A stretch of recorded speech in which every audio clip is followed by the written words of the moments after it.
Vice President, Mr. Lopez.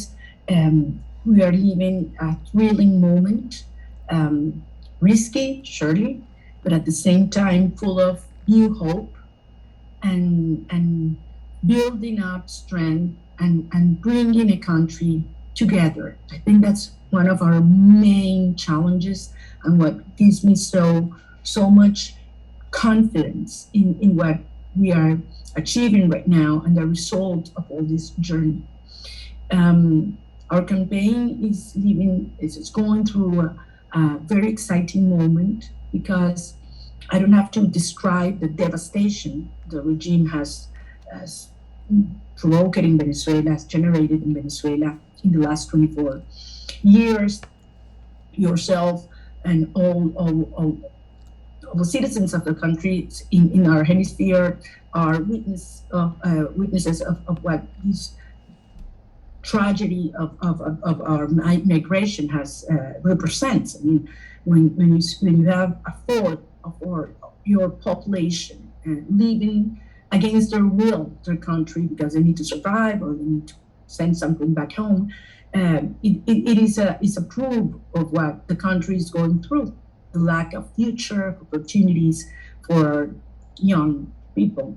And at the same time, not only this sadness that you see in every Venezuelan home and family, because we don't have our children with us, but in addition to that, the conditions of life in Venezuela is of survival. You see that nowadays public schools only give classes 2 days a week, and a teacher earns less than $1 a day. So this is only a proof of how tough is living in Venezuela nowadays. And you would think, at least I think that the strategy of the regime was that among all these sadness and separation, the country will lose all will to fight. And certainly we lived last year, 2 years before, a process in which Venezuelans were somehow disconnected with any political movement that would arise again towards a change in our political life and towards freedom and democracy. Somehow, from the beginning of this year, the idea of having a possibility of electing by the people, those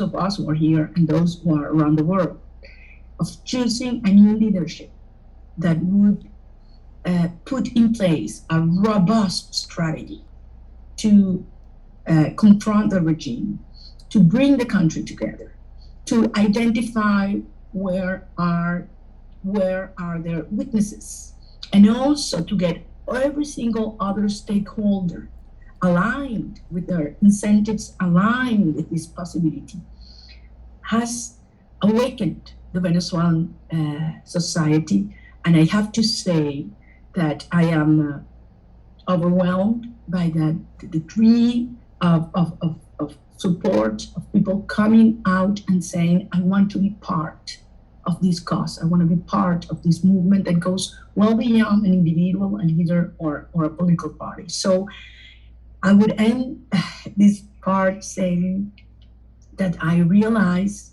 we have a huge responsibility, that we need to protect and defend the primary process, because, as you said, there's a risk the regime might try to block it. But we are only roughly 60 days away from it. And it has turned into a huge milestone to leverage strength and get legitimacy to move ahead in the next step, in which I believe we will go through a hard negotiation process, but that will end up in a victory against Nicolás Maduro. So the world will better prepare for an effective and sustainable transition in Venezuela. How are you dealing with Maduro's ban on your holding public office? We know that it's increased your support, but how do you confront a ban?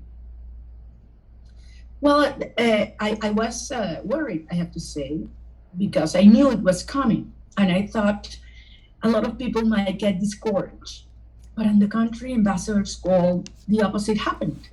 I mean, most Venezuelans saw it as a challenge and said, you know what? Maduro is not going to elect the next candidate and the next leader. We are going to do it. So a lot of people that weren't seeing the primary as important as it is, suddenly decided to support it and said, well, it's going to go beyond a competition among different candidates with different ideas in the opposition, but it's going to be a challenge against a regime, and it's going to be the first step to defeat Maduro. So certainly it is another obstacle that we will need to face, but we're going by one. We have many other obstacles regarding a transition process. So as you said, I feel today a stronger and deeper support than I had before